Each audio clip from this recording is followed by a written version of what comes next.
வணக்கம் மக்களே, welcome back to கொஞ்சம் உப்பு நிறைய காரம். இன்னைக்கு நம்ம பார்க்க போகிறது ஒரு வித்தியாசமான சேமியா மட்டன் பிரியாணி. வாங்க எப்படி பண்ணுறதுன்னு பார்க்கலாம்.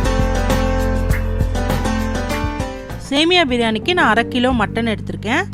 இதை நம்ம மேரினேட் பண்ணிடலாம். இதுக்கு மேரினேட் பண்ணுறதுக்கு இஞ்சி பூண்டு paste 1 table spoon, 1 table spoon தயிர் போடணும். தயிர் போட்டால் நல்லா உங்களுக்கே தெரியும் மட்டன் நல்லா சாஃப்டாகும்.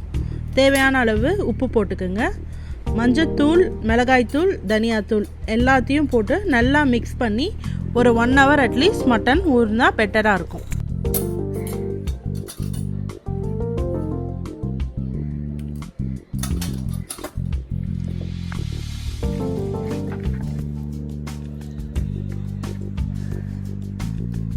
நம்ம இப்போது பிரியாணி பண்ண ஆரம்பிச்சிடலாம். எண்ணெய் 2 டேபிள் ஸ்பூன் ஊற்றிருக்கேன். ஒரே 1 டேபிள் ஸ்பூன் நெய் ஊற்றிக்கிறேன். எப்போயுமே பிரியாணிக்கு நெய் போட்டால் ஃப்ளேவர் நல்லா இன்க்ரீஸ் ஆகும். இப்போது எண்ணெய் காஞ்சிருச்சு. இப்போ நம்ம தாளிக்கிற ஐட்டம் ஒன்றுனா போட்டு தாளிச்சிக்கலாம். பிரிஞ்சி இலை போடுறேன், ஏலக்காய், பெரிய ஏலக்காய்,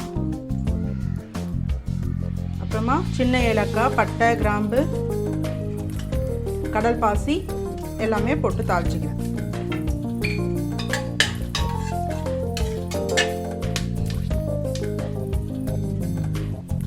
இப்போ எல்லாம் வெடிச்சிருச்சு. அடுத்ததாக நீளமாக நறுக்கி வச்சுருக்க வெங்காயத்தை போடுறேன். 2 பெரிய வெங்காயம் நறுக்கி வச்சுருக்கேன். அதை போட்டு ஃப்ரை பண்ணு.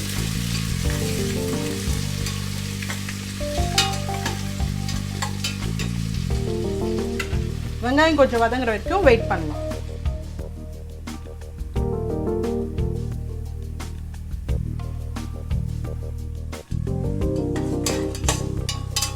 வெங்காயம் ப்ரௌன் ஆகிடுச்சு.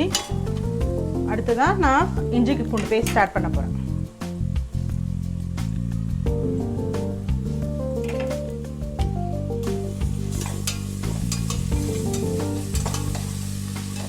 இஞ்சி பூண்டு பேஸ்ட்டு பச்சை வாசனை போகிற வரைக்கும் வதங்கணும்.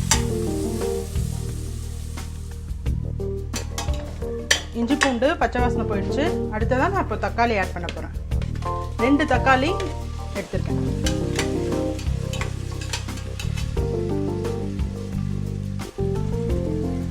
இப்போ கொஞ்சம் உப்பு போட்டுக்கலாம். அப்போ தான் தக்காளி சீக்கிரம் வேகும். அதுக்காக கொஞ்சம் கல் உப்பு போடுறேன்.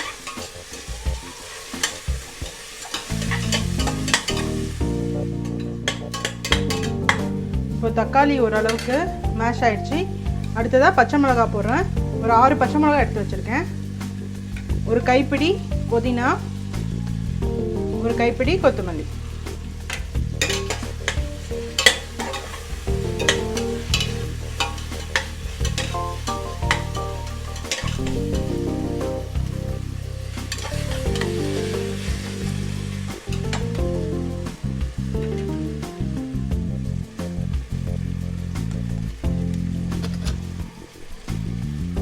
இப்போ கொஞ்சோண்டு மிளகாத்தூள், மஞ்சத்தூள் கொஞ்சம், தனியாத்தூள் கொஞ்சம், எல்லாம் 1 டேபிள் ஸ்பூன் அளவு தான் போட்டிருக்கேன். ஏன்னா பச்சை மிளகா போட்டிருக்கோம் காரத்துக்கு. அதுவும் இல்லாமல் மட்டனில் நான் எல்லாமே போட்டு மேரினேட் பண்ணி வச்சுருக்கேன். இப்போ நம்ம போட்டதெல்லாம் நல்லா ஃப்ரை ஆகிடுச்சு. எல்லாம் கலந்து சைடில் எண்ணெய் விட ஆரம்பிச்சிருச்சு. இப்போ நம்ம ஊற வச்சுருக்க மட்டனை இதில் போட்டுக்கலாம்.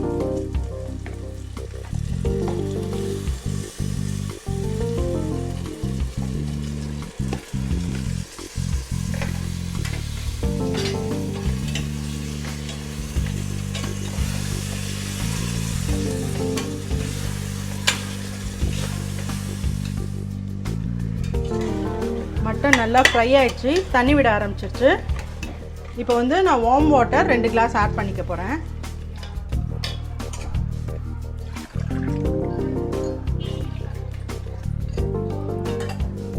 ரெண்டு கிளாஸ் வார்ம் வாட்டர் விட்டுருக்கேன். இப்போ மட்டன் வெந்ததுக்கப்புறம் பார்க்கலாம்.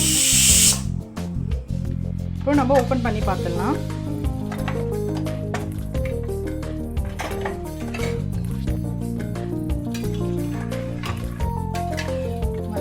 நல்லா வெந்துருச்சு.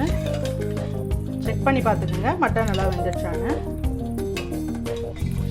இப்போ நான் அடுப்பை பற்ற வச்சிடுறேன். பற்ற வச்சுட்டு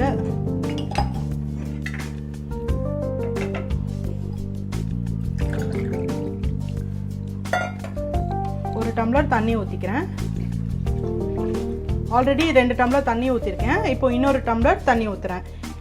ஏன்னா நான் இந்த அளவில் சேமியா 2 டம்ளர் எடுத்து வச்சுருக்கேன். ஸோ 1க்கு 1.5 அளவில் தண்ணி ஊற்றுறேன். இது வந்து ரோஸ்ட் பண்ண வெர்மிசெல்லி. சாதா சேமியா போட்டோன்னா குழஞ்சிடும் பிரியாணி. அதனால் ரோஸ்ட் பண்ண வெர்மிசெல்லி எடுத்திருக்கேன். தண்ணி நல்லா கொதித்த உடனே சேமியாவை அதில் போட்டுடலாம். தண்ணி நல்லா கொதிச்சு வருது. நல்லா கொதித்த உடனே அந்த ரோஸ்ட் பண்ண சேமியாவை இதில் போட்டுடலாம். இது ஆல்ரெடி ரோஸ்டட் தான் நான் சொன்ன மாதிரி.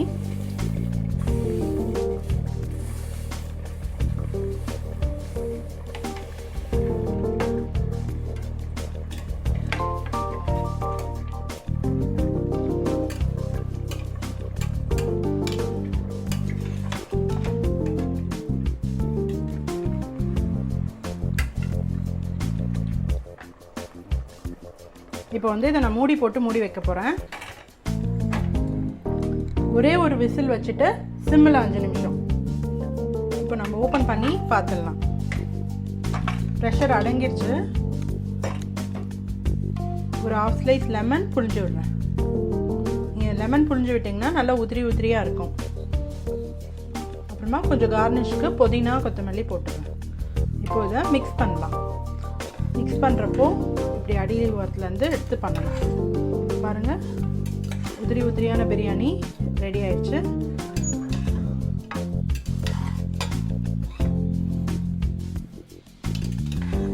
பாருங்கள் பிரியாணி எப்படி உதிரியாக வந்திருக்குன்னு. பாருங்கள், அடி பிடிக்கவே இல்லை. நீங்கள் தண்ணி கரெக்டாக வச்சுட்டிங்கன்னா இந்த சேமியா பிரியாணி சூப்பராக வரும். உங்கள் வீட்டில் இந்த சேமியா பிரியாணியை கண்டிப்பாக ட்ரை பண்ணி பாருங்கள்.